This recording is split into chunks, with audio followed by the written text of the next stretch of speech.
I made lasagna for our 25th anniversary. My husband came home at 11 p.m. reeking of another woman's perfume. I'm a grown man, I don't need to be interrogated, he smirked. 8 months later, he stared in horror as I revealed his affair with my own stepsister. Hello everyone. Thank you for being here with me today. Before I begin my story, I'd love to know which city you're joining us from. Please feel free to share in the comments. Now, let me take you into this story. It all started on a Tuesday. I remember the day of the week so clearly because Tuesdays were lasagna night. It was Arthur's favorite meal, a recipe my mother taught me. The whole house would fill with the rich smell of simmering tomatoes and garlic. It was the smell of home, of comfort, of a life I thought was stable. I'd spent the afternoon making it from scratch, looking forward to a quiet evening together. We'd been a little distant lately, and I thought a favorite meal, a bottle of wine, maybe an old movie. I thought it could help bridge that gap. But 8 o'clock came and went. The lasagna sat on the counter, its cheesy top slowly congealing. I put it in the oven on low to keep it warm. At 9, I ate my own portion alone at the kitchen island, the silence of the house pressing in on me. By 10, a cold knot of anxiety was twisting in my stomach. This was unusual, even for him. Arthur's job in finance sometimes meant long nights, but he always called. He finally walked in the door just after 11. I heard his keys hit the ceramic bowl by the door, a clattering, jarring sound in the heavy silence. I was in the living room, pretending to read a book, but my heart was hammering. He walked into the room, and the first thing that hit me was the smell. It was a perfume, a cheap, sickly sweet gardenia scent that was so strong it was suffocating. It was the kind of perfume a much younger woman would wear, trying too hard. It wasn't just on his clothes, it felt like it was radiating from his skin. Then I saw him properly under the lamplight. His tie was askew, which was normal after a long day. But his shirt, a crisp blue one I'd ironed that very morning, was deeply wrinkled across the front, in a way that only happens when it's been bunched up, or pressed against something, or someone. "You're late," I said. I tried to keep my voice light, casual, but it came out tight and thin. "Long day," he grunted. He didn't look at me. He walked straight to the liquor cabinet, his back to me, and poured himself 2 fingers of whiskey. "I made lasagna," I said, my voice smaller now, pathetic to my own ears. "It's in the oven." "Not hungry," he replied, downing the whiskey in one gulp. He still hadn't made eye contact. He was looking at the wall, at a painting we'd bought in Italy on our 10th anniversary, looking at anything but me. The cold knot in my stomach tightened into a fist of ice. This wasn't the tired, overworked husband I knew. This was a stranger, an intruder in my home who looked like the man I'd married. "Arthur, where were you?" I asked, and this time my voice didn't waver. It was quiet but firm. He finally turned to look at me then, and his eyes were flat, completely devoid of warmth or recognition. "I told you. Work." "Work? Until 11 at night?" I stood up, my book falling to the floor unnoticed. "With your shirt looking like it was pulled out of a hamper? And what is that smell, Arthur? You reek of it." He took a long, deliberate breath, and a little smirk played on the corner of his lips. It was an ugly, unfamiliar expression on his face, full of a strange sort of superiority. He set the whiskey glass down on the counter with a soft, deliberate thud. "You know, Audrey," he said, his voice dangerously calm, almost a drawl. "I'm a grown man. I don't need to be interrogated the second I walk in my own front door." And that was it. He turned his back on me again and walked up the stairs, leaving me alone in the living room, the smell of another woman's perfume hanging in the air like poison. I sank back onto the couch, staring at the empty space where he had been. The fist of ice in my stomach started to spread, creeping through my veins, chilling me from the inside out. I knew, with a certainty that was both terrifying and absolute, that something had broken. Irreparably. I just had no idea how shattered it truly was. The days that followed were a masterclass in passive aggression. We existed in the same house, but it felt like we were on different planets. We communicated in polite, sterile monosyllables. Morning. Coffee's made. I'll be late tonight. The silence was a physical presence, a heavy blanket that smothered every room. I'd lie in our bed at night, feeling the space between us, a chasm that felt miles wide. He would turn his back to me and be asleep in minutes, while I would stare at the ceiling, my mind racing, replaying that night over and over again. I tried to rationalize it. Maybe it was a one-time mistake. A moment of weakness. Maybe he was stressed at work. I was desperately searching for an explanation that didn't involve the complete implosion of my life. But that sickly sweet gardenia scent was a ghost that haunted our home. I'd find a trace of it on a throw pillow on the couch, or in the passenger seat of the car, and the denial would crumble all over again, leaving me raw and shaking. The breaking point, the moment there was no going back, came on a Saturday morning. I had received a text message late the night before. It was from Sarah, one of my oldest friends. There were no words, just a photo. It was blurry, obviously taken in a hurry from across a dark, crowded bar. But the image was sickeningly clear. It was Arthur, my husband, leaning against the bar. A woman with long, bottle-blonde hair was perched on a stool beside him. Her back was mostly to the camera, but his face was in profile. And he was leaning in, his lips pressed against her neck, his hand resting possessively on her thigh. I think I stopped breathing. I stared at the photo until the figures blurred into meaningless shapes. I didn't sleep a wink that night. I just sat on the couch in the dark, the TV on with the sound off, its flickering blue light washing over me. I kept looking at the photo on my phone, zooming in, as if torturing myself with the details would somehow make it less real. By the time the sun started to filter through the blinds, the ice in my veins had been forged into something hard and sharp. The grief had burned away, leaving only the cold, clear certainty of rage.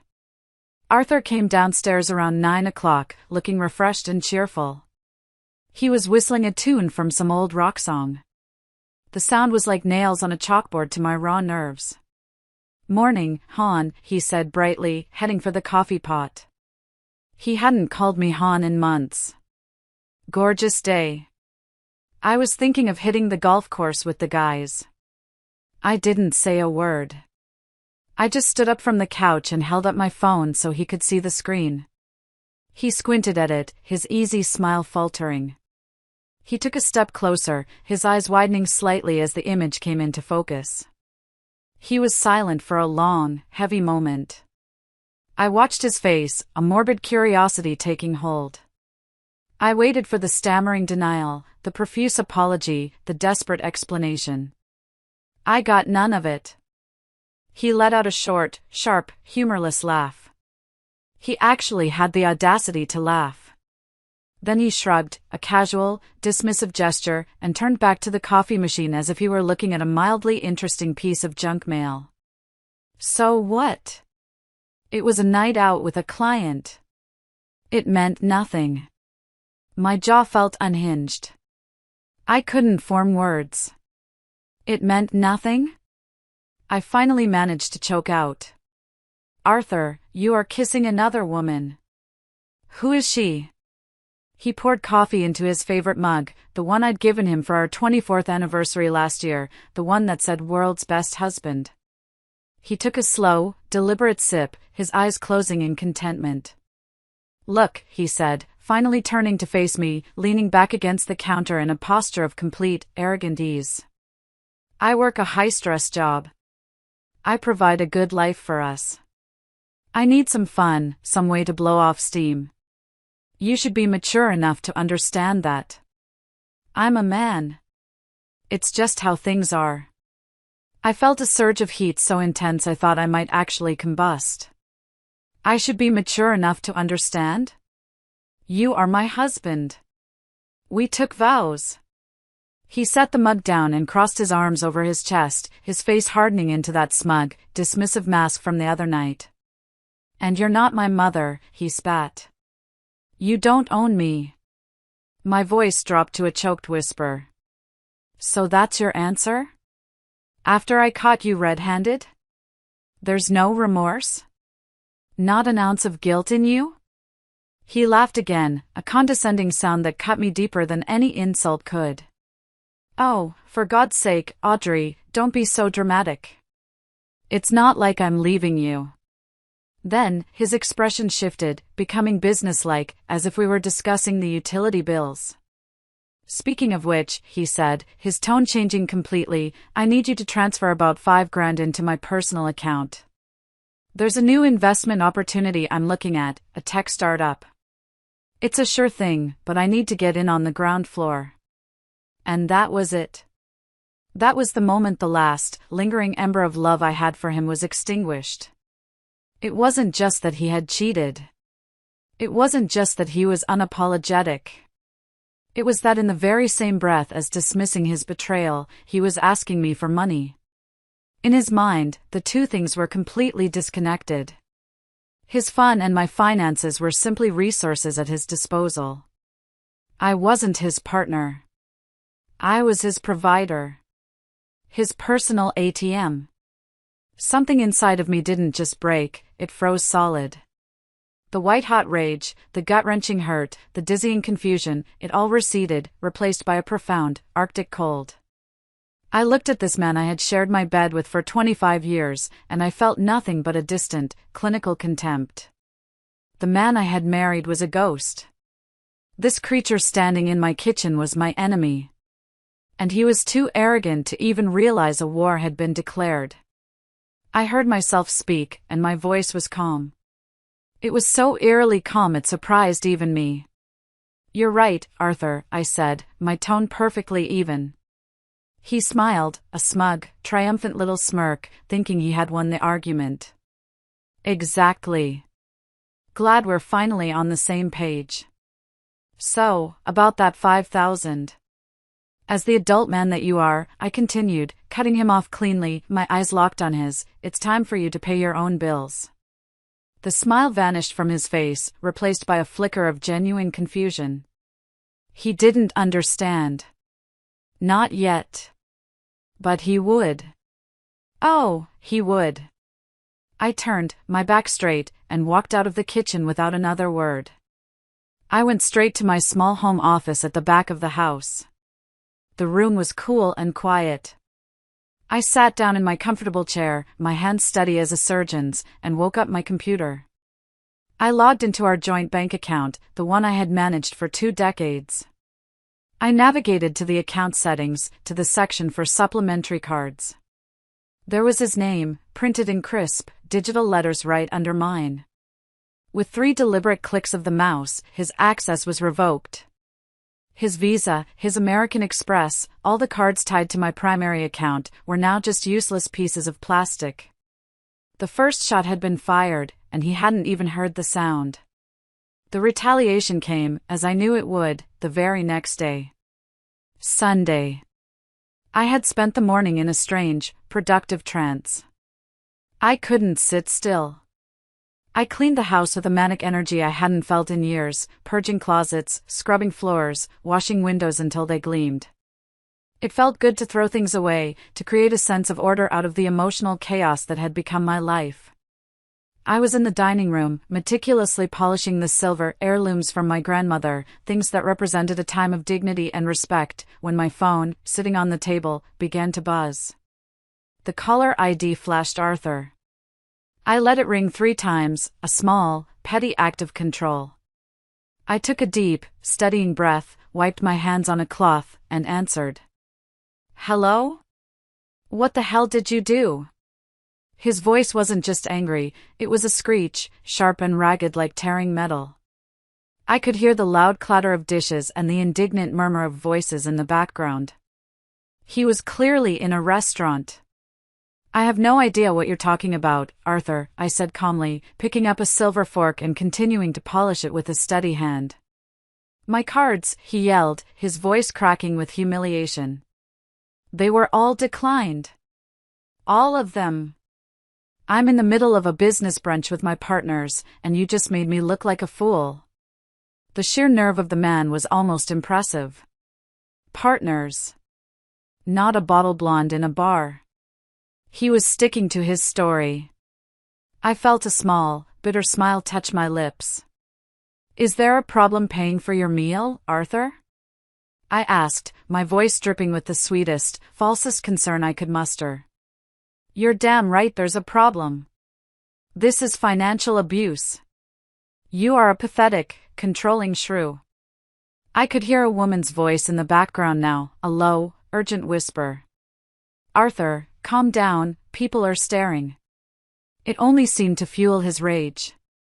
You will reactivate my cards right now, he seethed into the phone, his voice dropping to a menacing hiss, or I swear to God, Audrey, I will make your life a living hell.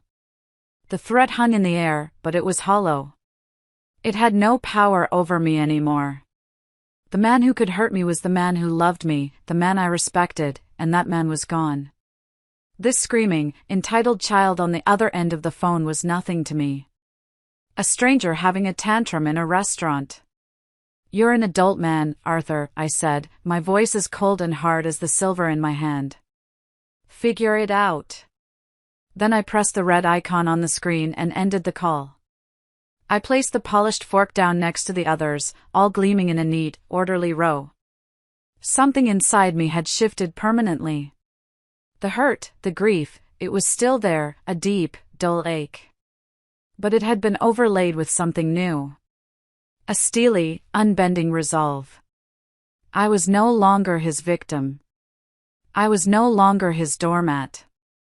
I was a strategist. And my war was just beginning. That evening, the house felt enormous and empty. I made myself a simple dinner of scrambled eggs and toast, which I ate standing up in the kitchen, feeling no desire to sit at the dining table we had shared for so many years. After I washed my plate, I got to work. I poured a large glass of Cabernet, a wine I normally saved for special occasions, but this felt like one. I opened my laptop at the kitchen table and began to dig.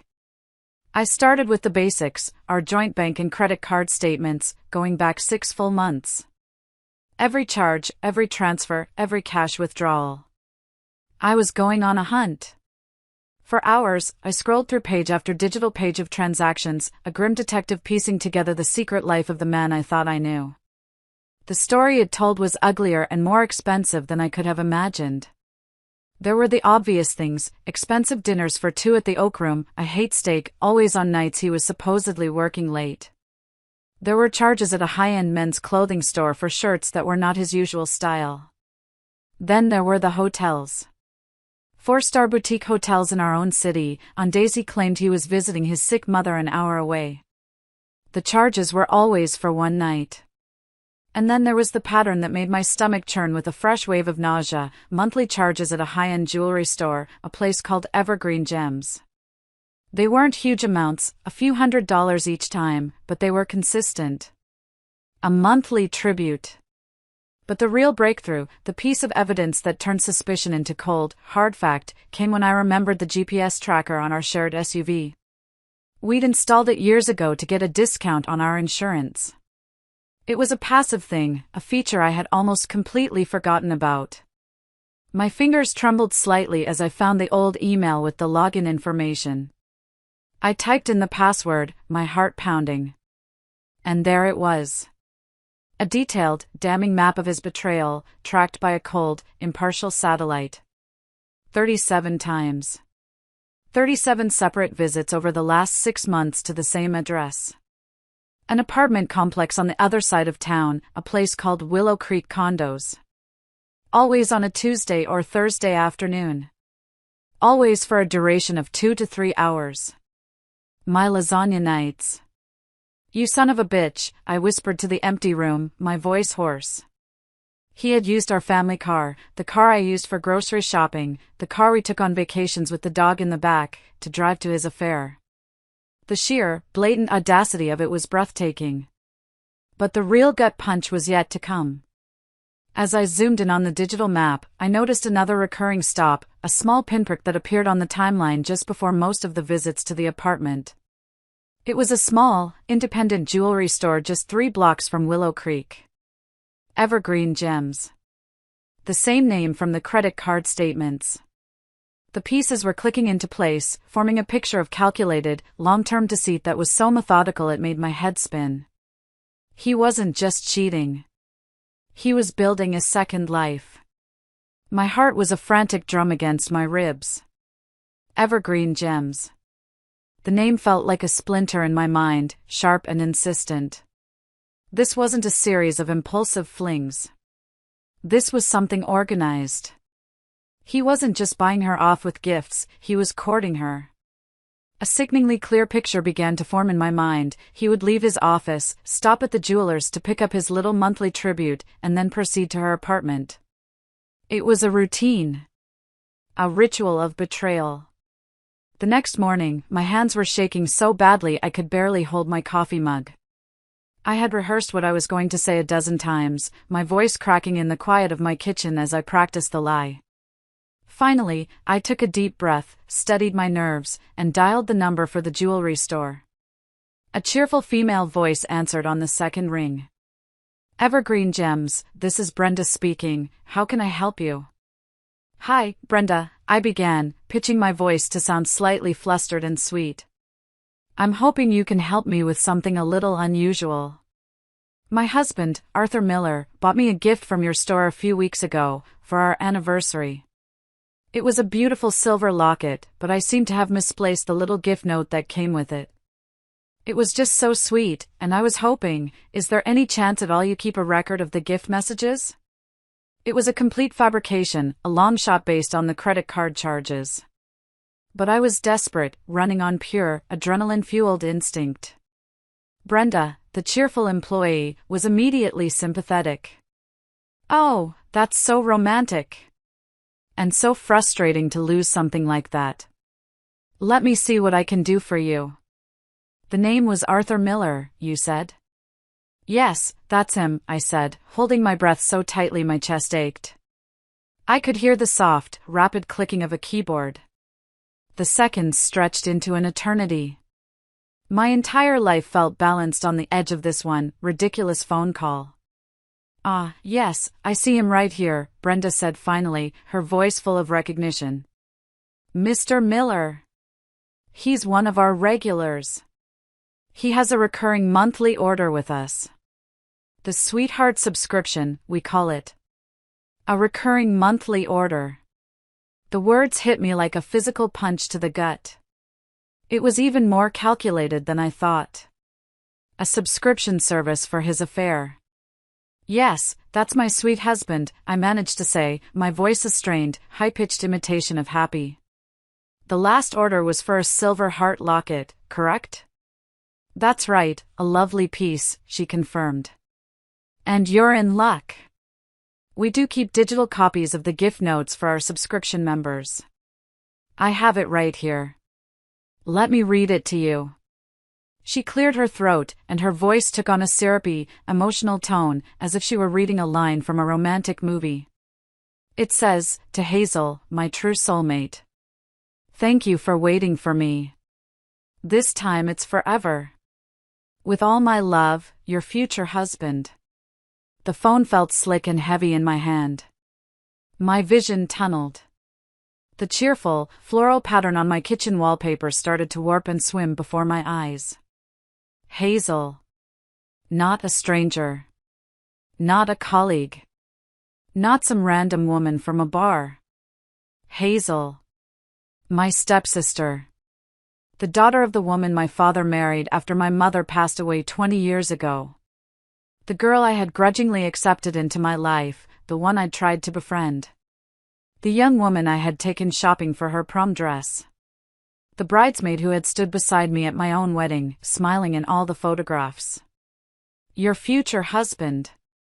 The words echoed in the screaming silence of my mind. This wasn't just an affair. This was a coup. A long con.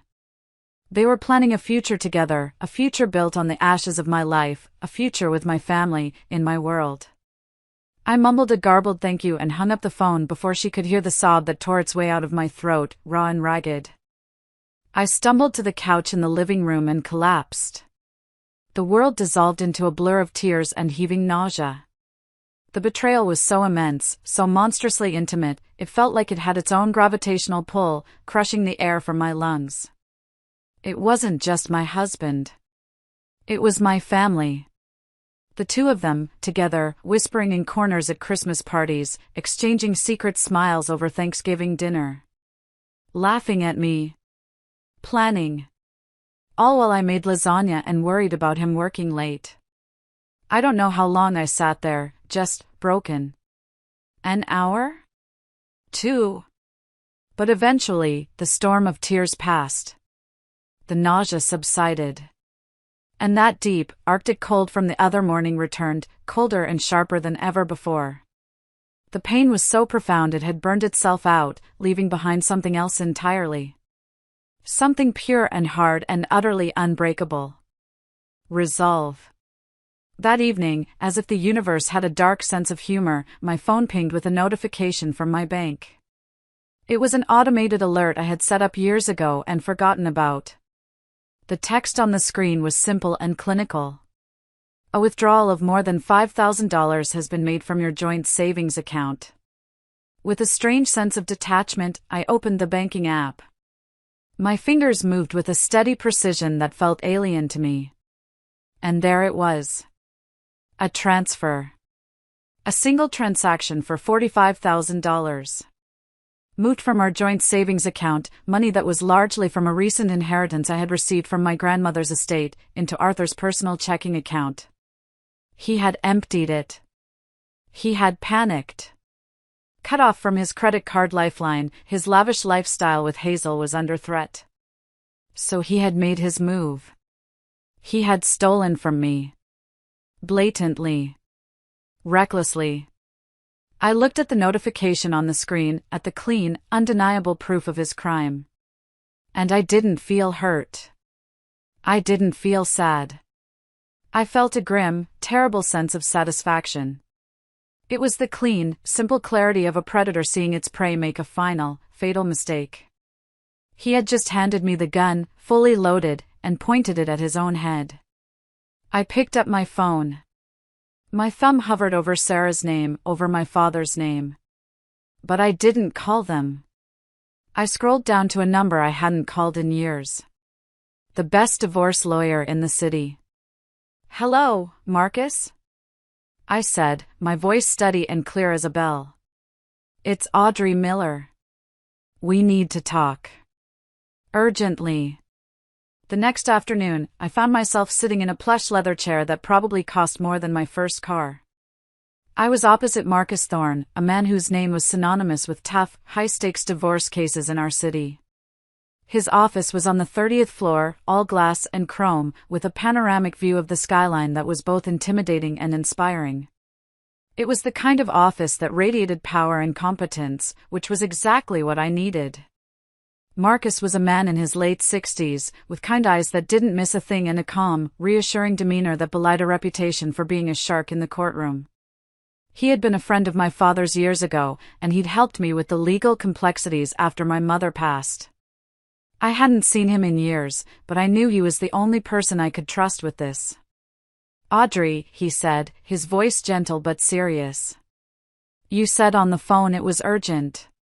Tell me what's going on." I took a breath and slid a thick manila folder across his polished mahogany desk. "It is," I said. For the next hour, I laid it all out. I told him everything, my voice never wavering, never breaking. I felt strangely detached, like I was recounting a story about someone else. I showed him the blurry photo from the bar. I walked him through the GPS logs, pointing out the 37 trips to Willow Creek condos. I spread out the credit card statements with the highlighted charges from Evergreen Gems. I told him about the phone call, the locket, the sickeningly sweet gift message. I told him it was my stepsister, Hazel. I saw a flicker of something in his eyes then, not pity, but a deep, sorrowful understanding. Finally, I showed him the printout of the bank statement, the proof of the $45,000 transfer Arthur had made the day before. Marcus listened patiently, his face a neutral, professional mask. He didn't interrupt, just occasionally made sharp, concise notes on a yellow legal pad. When I finally finished, the entire ugly, sordid story hanging in the air between us, he leaned back in his chair, tapping his pen against the desk in a slow, thoughtful rhythm. "And the woman," he said, his voice low. "You're absolutely certain it's your stepsister, Hazel?" "I'm certain," I said. "There's no doubt." He let out a long, slow breath and took off his glasses, rubbing the bridge of his nose. "Audrey, this is incredibly ugly. I'm truly sorry you're having to go through this." He paused, putting his glasses back on, and his sharp eyes met mine. The kindness was still there, but now it was overlaid with a steely glint of a professional preparing for battle. "But from a purely legal standpoint, this is a demolition case." He picked up a document from his desk. "I took the liberty of looking up your prenuptial agreement after your call. Your father was a smart man to insist on it. It's ironclad. It was specifically written to protect your family's inheritance and any future assets from your business. Your company, which you founded 2 years before the marriage, is entirely and exclusively yours. His legal claim on your primary finances is virtually zero." I nodded. "I know. He never knew the full extent of my salary or the business's revenue. He only ever saw the monthly allowance I deposited into the joint account for household expenses. He thought that was my total income." A small, grim smile touched Marcus's lips. "So he just stole $45,000 that he has absolutely no legal right to, while actively committing adultery with a member of your own family, all while being bound by a prenup that leaves him with practically nothing." He shook his head in disbelief. "The sheer arrogance is astounding." "So what's our next move?" I asked, feeling a surge of strength. For the first time, I felt like I had an ally. "We file for divorce immediately, this afternoon, on the grounds of adultery and financial malfeasance, which in this state is a form of marital asset dissipation. We can file an emergency motion to freeze his assets, including the $45,000 he just transferred. Given this mountain of evidence, any judge will sign off on it without a second thought." He leaned forward, his hands clasped on the desk. "Now, we could try to negotiate a quiet settlement. It would be faster, less public." I thought of Arthur's smug, condescending laugh in my kitchen. I thought of Hazel's name in that gift message, my true soulmate. I thought of the 25 years of my life I had dedicated to a man who saw me as nothing more than a bank. "No," I said, and my voice was hard as stone. "No settlement. I don't want fast. I don't want quiet. I want a war, Marcus. I want him to understand what it means to be an adult man. I want him, and I want her, to face the consequences of their actions. In public." Marcus studied my face for a long moment, and I saw a look of profound respect in his eyes. He nodded slowly. "A war it is, then," he said, a new, determined energy in his voice. "Give me 48 hours to prepare the initial filings." He stood up, extending his hand across the desk. It was a firm, reassuring grip. "You go home and get some rest, Audrey. Try to take care of yourself. Let me handle the monsters." As I walked out of that office and into the bright afternoon sun, I felt lighter than I had in years. The battle was far from over, but the crushing weight of uncertainty was gone. I had a plan. I had an army of one in Marcus Thorne. And I was going to win. 2 days later, on a Thursday afternoon, Marcus called. "The papers are filed, Audrey. The emergency freeze on his accounts has been granted. We're serving him this afternoon. Do you have any idea where he might be?" "I do," I said, a cold certainty in my voice. "It's a Thursday. Check the Willow Creek condos, apartment 4B. The notification of service was delivered at 3:47 p.m. I know the exact time because the process server, as instructed, sent Marcus a confirmation photo. It was a picture of the signed document, held by a hand with a very distinctive gold signet ring. Arthur's hand. An hour after that, my phone exploded. It was him. "A divorce?" he shrieked, his voice a pitch higher than I'd ever heard it, thin and hysterical. "Are you insane? You're blowing up our entire lives over one stupid argument." "Read the documents carefully, Arthur," I said, my voice a perfect monotone. "Especially the attached exhibits. Pay close attention to the sections on infidelity and embezzlement of funds." "I don't know what you're talking about. I've never stolen anything from you in my life," he sputtered, the lie sounding weak even to him. $45,000 from our joint savings account, Arthur. Does that refresh your memory?" There was a dead silence on the other end of the line, filled only by his ragged, panicked breathing. That money was mine too," he finally stammered out. "We're married. What's yours is mine." "We were married," I corrected him calmly. "And no. The prenup you signed 25 years ago is very, very clear on that point." I hung up the phone before he could respond. His official counterattack came the following week. A thick, intimidating envelope arrived from a downtown law firm I'd never heard of. Inside was a response to my filing that was so breathtakingly audacious it actually made me laugh out loud. He was demanding half of all marital assets, a monthly alimony payment of $10,000, and a separate lump sum for emotional and professional damages. The best part, the true work of fiction, was the narrative they had constructed. According to this document, Arthur had sacrificed his own promising career in venture capital to support my time-consuming and emotionally draining business. His so-called investment opportunities were painted as high-potential ventures that he had to abandon due to the demands of our marriage and my lack of support. It was a fantasy, a fairy tale of his own victimhood. But the real war wasn't being fought in these dense legal documents. It was being fought on a much more public stage. That night, a new post appeared on Arthur's Facebook page. It was a professionally shot photo of him looking sad and thoughtful, staring out a window with a pensive expression. The caption, clearly penned by the dramatic hand of my stepsister, read, "It's a dark day when you realize the person you promised to spend your life with only sees you as a bank account. When your partner financially cuts you off for trying to have your own independent life, you learn that abuse isn't always physical. Praying for strength during this difficult time." The post was a masterpiece of manipulative vagueness.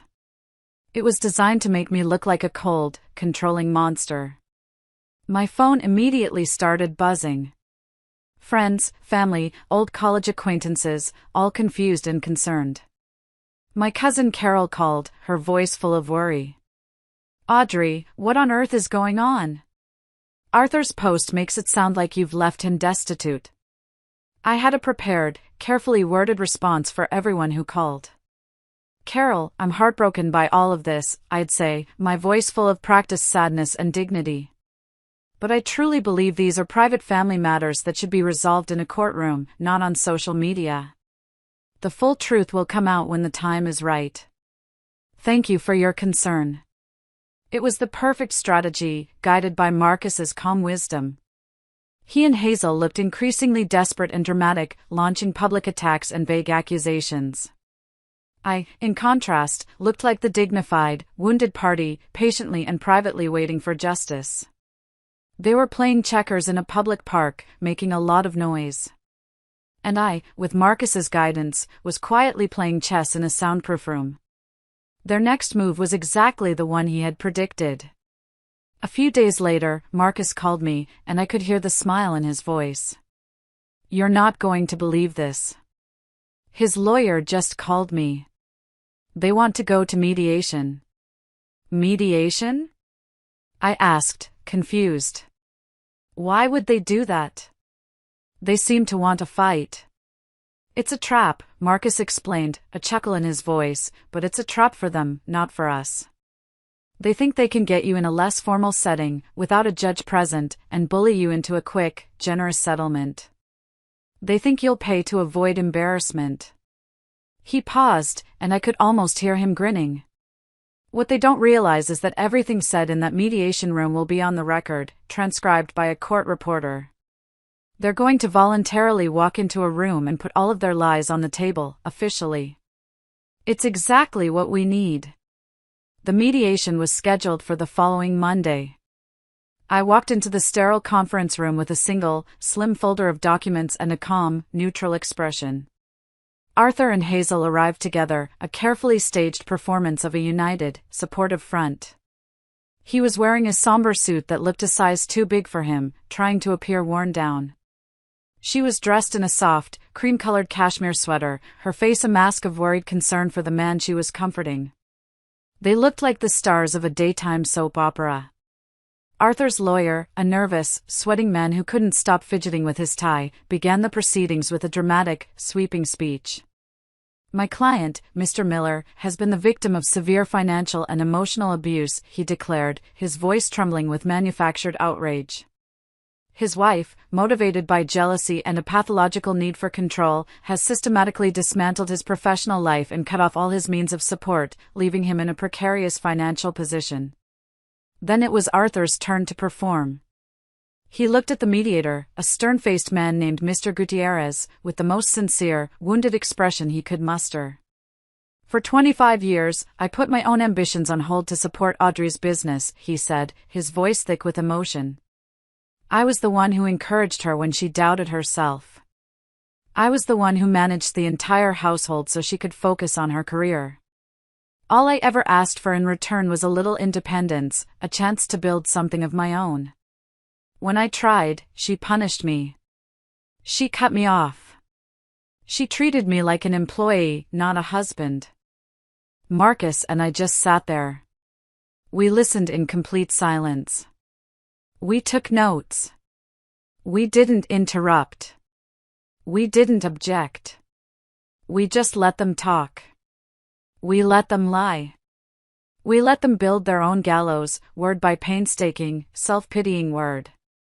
And every lie they told was another nail in their own coffin, and they were too arrogant to have any idea. Mr. Gutierrez, the mediator, listened to Arthur's long, rambling monologue with a stony, unreadable expression. He was a veteran of these domestic dramas, and his face gave nothing away. When Arthur finally finished, dabbing at a non-existent tear with the back of his hand, Mr. Gutierrez turned his impassive gaze to our side of the table. "And what is your position, Mr. Thorne?"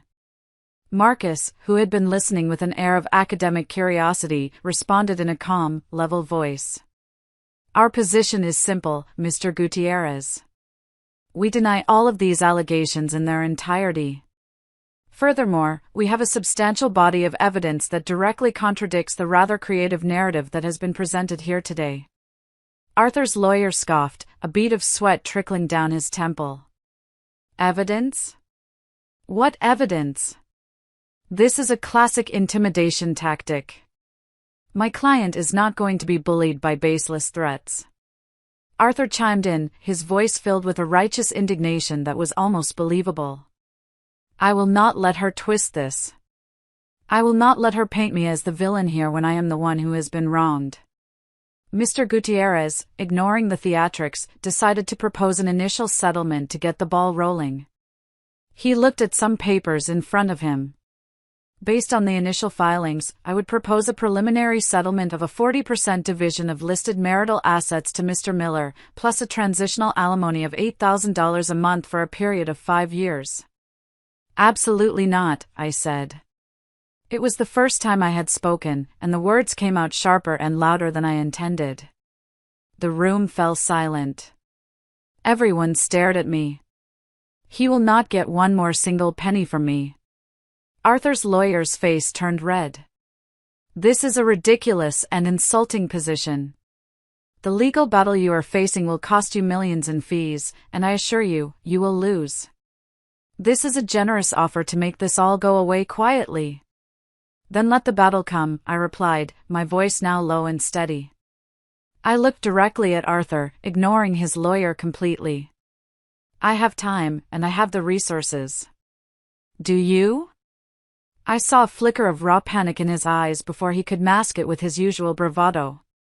His entire strategy, his entire life for the past year, had been based on the assumption that I was weak, that I was a pushover, that I would pay any price to avoid a messy public fight. He had profoundly underestimated me. We left the mediation with nothing resolved, but as soon as we were in the sterile hallway, Marcus was euphoric. "Did you see that?" he beamed, his professional calm gone, replaced by the excitement of a hunter closing in on his prey. "They put everything on the official record. Every single lie. Sacrificed my career, financial abuse, economic dependence. It's all transcribed by the court reporter. It's beautiful. Now, we methodically demolish them in the deposition with every single piece of proof we have." That night, however, as I was going through my neatly organized folder of evidence one more time, I felt a nagging sense of unease. I had irrefutable proof of the affair. I had undeniable proof of the theft. But I needed something more. I needed to prove to a judge, and to myself, that this wasn't just a midlife crisis, a mistake he made in a moment of weakness. I needed to prove that this was a calculated, premeditated plan he had been hatching with Hazel from the very beginning. Driven by this new need, I went back over everything, every charge, every date, looking for something I might have missed. And that's when I saw it. It was a single charge from 2 years ago, on a credit card statement I had almost thrown away. It was a charge I had mentally dismissed before as some forgotten wedding expense.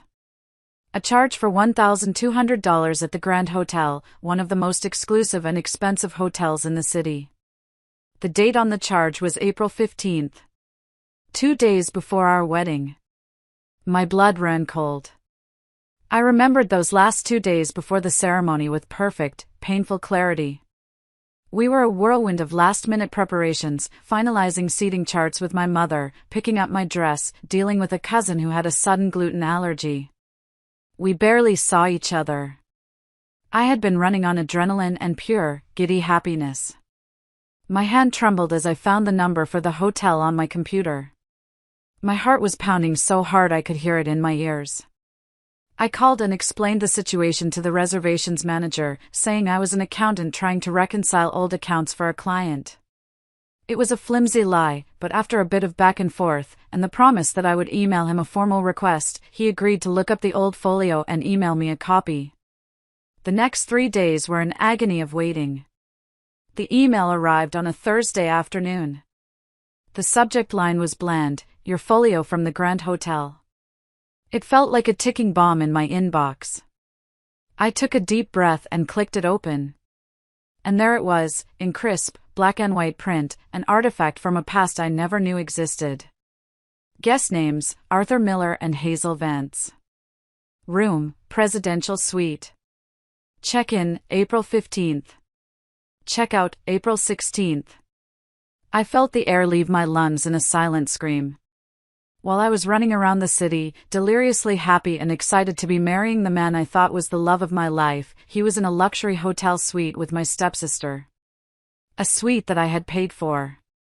He had cheated on me 2 days before he stood at the altar, looked me in the eyes, and promised to love and honor me for the rest of his life. My entire marriage, from the very second it began, was a fraud. I immediately forwarded the email to Marcus. His reply was swift. "This is devastating for him, Audrey. Legally, this establishes a pattern of behavior. But emotionally, he'll argue it was a past mistake, a moment of pre-wedding jitters. A past mistake." The words echoed in my head. No. This wasn't a mistake. This was the foundation. This was the original sin upon which all the other lies were built. And I knew, with a sudden, chilling certainty, that somewhere in this house, there had to be more proof. That evening, I was in the study, a room I hadn't used much since Arthur and I had started living separate lives under the same roof. I was sorting through old electronics, deciding what to keep and what to throw away. Tucked away on a bookshelf, covered in a thin layer of dust, was our old shared iPad. We used to use it to watch movies in bed or look up recipes together. I hadn't touched it in months. On a whim, I found the charging cable and plugged it in. It flickered to life, and as it connected to the house Wi-Fi, a torrent of notifications, silenced for months, flooded the screen. Most were for old games and news alerts. But one, a simple banner in the top corner of the screen, made my heart stop cold. It was a message notification. The sender's name was Hazel. My hands were shaking so hard I could barely unlock the screen. I opened the messaging app. And there it was. A conversation thread between my husband and my stepsister, going back years. A documented, time-stamped history of their secret life. I scrolled up, my stomach churning, reading fragments of their plans, their secret pet names, their complaints about me.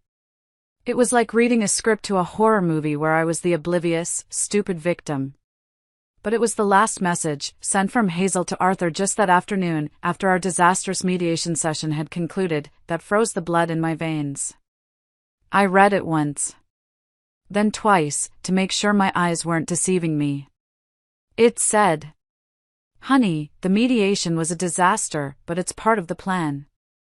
My lawyer thinks he can paint her as unstable and controlling. Just stick to the script. When this is over and you get that big settlement, we're going to Florida together, just like we planned. We'll be free. Just hang in there a little longer. I love you so much. Florida. Just like we planned." It wasn't just an affair. It wasn't just a betrayal. It was a long-term, calculated financial fraud. They were actively conspiring to fleece me and use my own money to finance their escape into a new life together. With a cold, methodical fury that felt utterly alien to me, I took a screenshot of every single incriminating message. Their plans. Their lies. Their mockery of me. I sent them all in a single, large email to Marcus. His reply came less than a minute later. It was just 5 words. "Perfect. Now we have them. See you at the deposition." The war wasn't coming anymore. The war was here. And I was about to end it.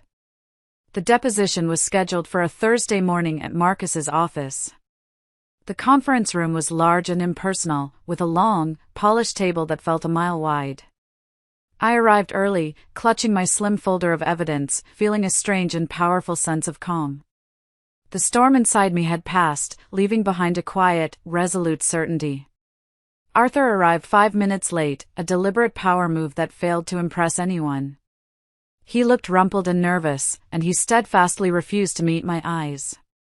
His lawyer, the same fidgety man from mediation, started with his scripted questions, trying to re-establish his flimsy narrative for the court reporter. "Mr. Miller, during the course of your marriage, your wife, Ms. Miller, covered all the household expenses, is that correct?" "Yes," Arthur said, trying to sound like a long-suffering, magnanimous husband. "She handled the finances. I felt it was important for her to have that control.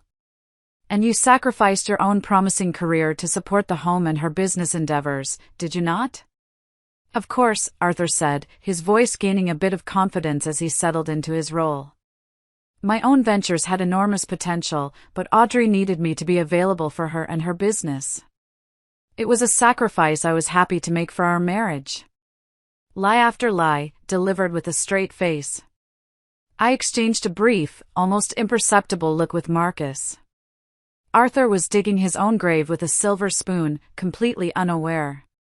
"And you believe you deserve fair and just compensation for these sacrifices you made over 25 years, his lawyer concluded with a flourish. "Without a doubt," Arthur said firmly. "I gave up my own financial independence for her. It's only fair." Then, it was Marcus's turn. He rose slowly from his chair, adjusted his glasses, and offered a thin, predatory smile that didn't reach his eyes. "Mr. Miller," he began, his voice deceptively gentle and conversational. "Do you acknowledge that all of your personal and living expenses for the past 3 years, your car, your clothes, your golf club membership, were paid for by my client?" "Yes," but she insisted. "A simple yes or no will suffice for the record, Mr. Miller," Marcus interrupted smoothly. "Yes." And did you, or did you not, transfer $45,000 from a joint savings account, comprised of funds inherited by my client, to your own personal account on the day my client canceled your supplementary credit cards? Arthur's lawyer shot him an alarmed look, his face paling. Clearly, this was a detail Arthur had conveniently omitted from their strategy sessions. That money was marital property, Arthur blustered, his confidence beginning to crack. We were married. Marcus slid a copy of the bank statement across the table. According to the prenuptial agreement that you signed on May 20th, 25 years ago, were you legally entitled to those funds? Silence. A faint, telltale blush crept up Arthur's neck. I don't recall the exact wording of the prenup. Allow me to refresh your memory, Marcus said, sliding a highlighted copy of the signed document in front of him. I watched Arthur's face lose all its color as he read the clause that clearly and unequivocally stated all inherited funds remained the sole and separate property of the inheritor. Now, Marcus continued, leaning forward slightly, his voice dropping. A more important question, Mr. Miller. Do you know a woman by the name of Hazel Vance? Game over. I saw the strength physically go out of him. His shoulders slumped. His lawyer looked at him, completely and utterly bewildered. I haven't seen her in years, Arthur mumbled, his eyes darting around the room, looking for an escape that wasn't there. Marcus's smile widened. Is that so? Then who, precisely, is the woman named Hazel Vance listed here with you on this official invoice from the Grand Hotel? He placed the printed hotel folio squarely in the middle of the table. For the presidential suite. A 2-night stay. Paid for by my client's credit card. On April 15th. 2 years ago. He let the words hang in the heavy air. 2 days before your wedding to my client, Mr. Miller, Marcus emphasized, his voice like ice. Can you please explain this to the court? Arthur broke. It wasn't loud or dramatic.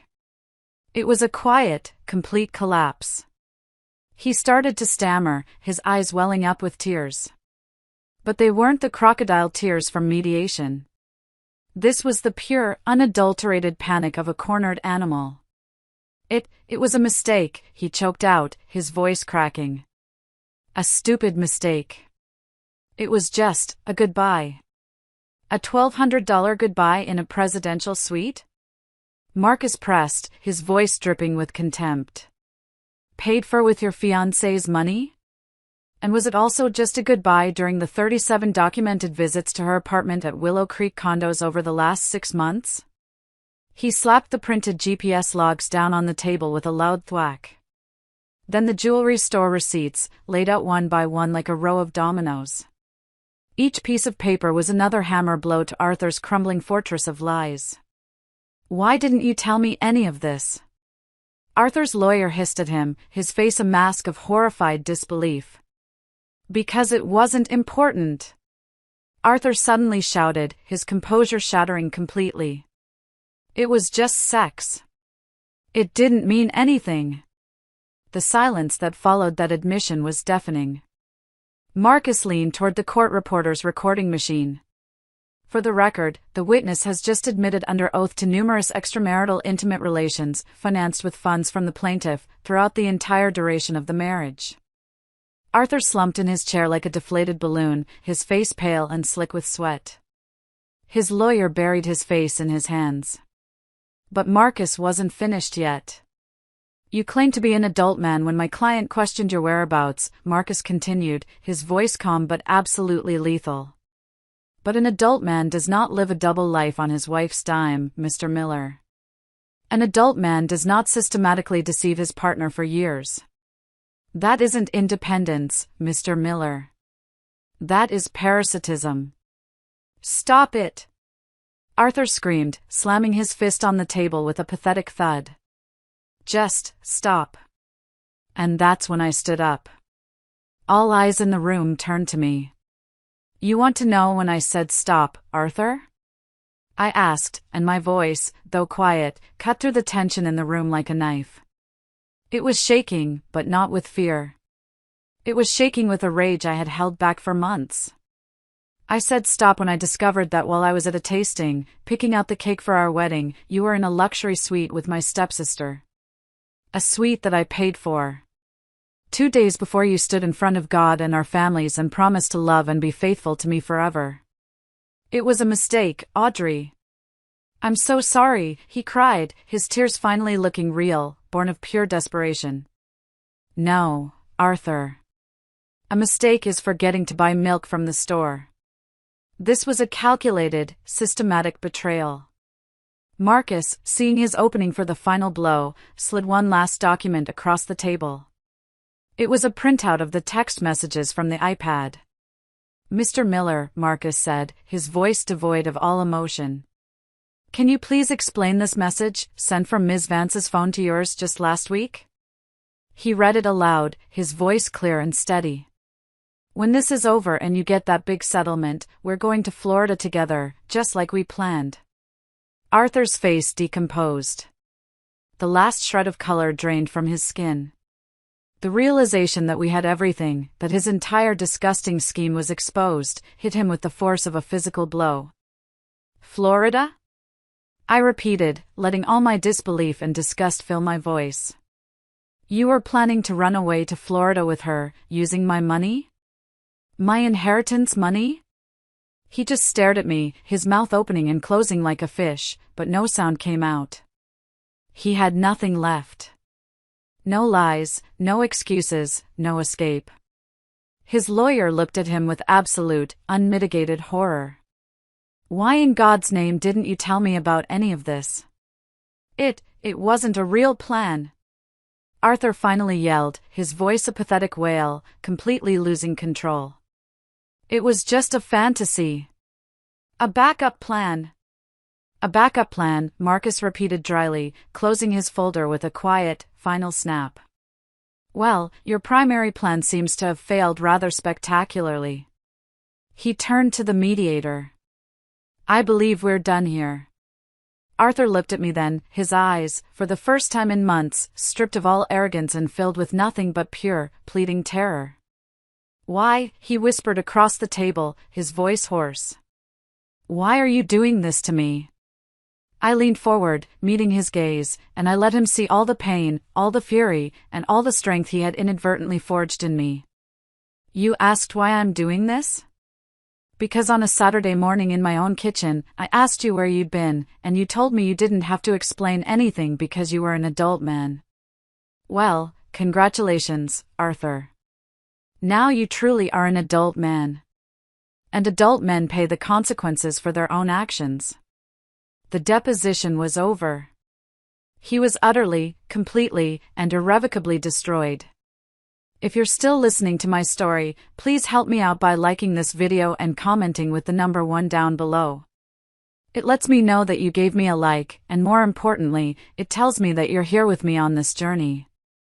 Your support is a huge encouragement for me, more than you know. Please, just comment with the number 1, and then listen as I tell you how it all finally ended. The 8 months that followed were a tedious blur of legal paperwork and procedural motions, but the war was already won that day in the deposition room. Faced with irrefutable, documented evidence of adultery, financial malfeasance, and a clear conspiracy to commit fraud, Arthur's lawyer, likely fearing sanctions against his own license for presenting a frivolous case, strongly pressured him into accepting a settlement to avoid a public trial that would have been even more humiliating and financially ruinous for him. The final divorce decree was, as Marcus had predicted, a demolition. Thanks to our ironclad prenup and his own catalog of documented misconduct, he received nothing. Not a single cent from my business or my inheritance. The few marital assets we had, like the equity in the house, were almost entirely awarded to me to compensate for the $45,000 he had stolen and the legal fees I had incurred. He walked away from our 25-year marriage with his clothes, his aging car, and the staggering debt he'd racked up on his personal credit cards trying to maintain the illusion of a life he couldn't afford. The last I heard, from a mutual acquaintance, he was working a low-level sales job that required him to travel constantly, living in a cramped rental apartment an hour outside the city. Hazel, apparently, did not stick around when the promise of a sunny Florida retirement paid for by me evaporated into thin air. Her grand plans for a future with her soulmate vanished as quickly as his access to my bank account. She was also completely ostracized by our family. My father, who had adored her and treated her like his own daughter, was devastated by her betrayal of me. He told her he never wanted to see her again. She had burned every bridge to get to Arthur, and now she was alone on a crumbling island of her own making. A week after the divorce was finalized, I put the house on the market. It sold in 3 days. There were too many ghosts in those rooms, too many memories that were now tainted. I hired movers to pack up 25 years of my life. I was ruthless. I kept my books, my mother's china, and a few pieces of furniture. Everything else, his clothes, his golf clubs, the bed we had shared, was donated. I bought a small, sunny condominium in a different part of the city, a place with high ceilings and a little balcony where I could grow herbs. It was entirely my own. The first night here, I ordered a pizza, sat on the floor because my furniture hadn't arrived yet, and I cried. But they weren't tears of sadness. They were tears of relief. The crushing weight I had been carrying for so long was finally gone. And that's where I am now. It's been 2 years. I'm sitting in my own comfortable living room, with a cup of my own coffee, looking out at my own view of the city. Life is quiet. And it is so good. My business, free from the financial drain and emotional distraction of my old life, is thriving. I actually won an innovation award last month for a new product line I developed. I've started traveling, by myself, for myself. I went to Greece last spring, a place I'd always wanted to go. I sat on a beach and read a book for a whole week. It was bliss. Looking back, in a strange and painful way, Arthur and Hazel did me a favor. They taught me that love without respect isn't love at all, it's just an expensive illusion. They showed me that unlimited generosity without boundaries doesn't create gratitude, it invites abuse. They forced me to find a strength in myself I never knew I had, to grow a backbone of steel. Now, my life is completely mine. My money, my decisions, my future. It's smaller in some ways, no big house, no husband, but it's infinitely larger in the ways that matter. It's authentic. It's peaceful. And I am finally, truly free. Thank you all so much for listening to my story. If you've been through something like this, or are going through it now, please hear me when I say this: you are not alone, and you are so much stronger than you think you are. Be brave. Be smart. And take care of yourselves.